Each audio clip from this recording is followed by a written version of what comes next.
سورہ رحمان قرآن پاک کی وہ صورت ہے جو لفظ رحمان سے شروع ہوتی ہے، جس میں شروع سے آخر تک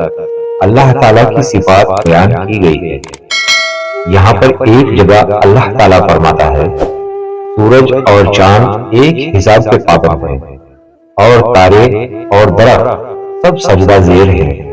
یعنی آسمان کے تارے اور زمین کے درخت سب اللہ تعالیٰ کے قانون کے پابند ہیں۔ ان دونوں آیتوں میں جو کچھ بیان کیا گیا ہے اس سے یہ مراد ہے کہ اس کائنات کا سارا نظام اللہ تعالیٰ کے حکم کے تابع ہے اور کسی کی اطاعت میں چل رہا ہے۔ زمین سے لے کر آسمانوں تک نہ کوئی خود مختار ہے، نہ کسی اور کی خدائی اس جہان میں چل رہی ہے، نہ خدا کی خدائی میں کسی اور کا دخل ہے۔ ہم سب اللہ تعالیٰ کے بھیجے گئے ہیں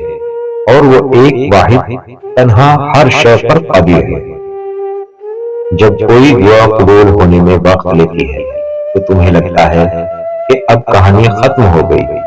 اور پھر انسان وہ دعا مانگنی چھوڑ دیتا ہے، مگر شاید کہانی تو یہیں سے شروع ہوتی ہے، اللہ اور انسان کی کہانی۔ جب انسان بے بس اور مجبور ہو کر اللہ سے اپنی دعاؤں کا نام نہیں لیتا بلکہ اس سے اپنے بیمار دل کو ٹھیک کرنے کی دعا مانگتا ہے،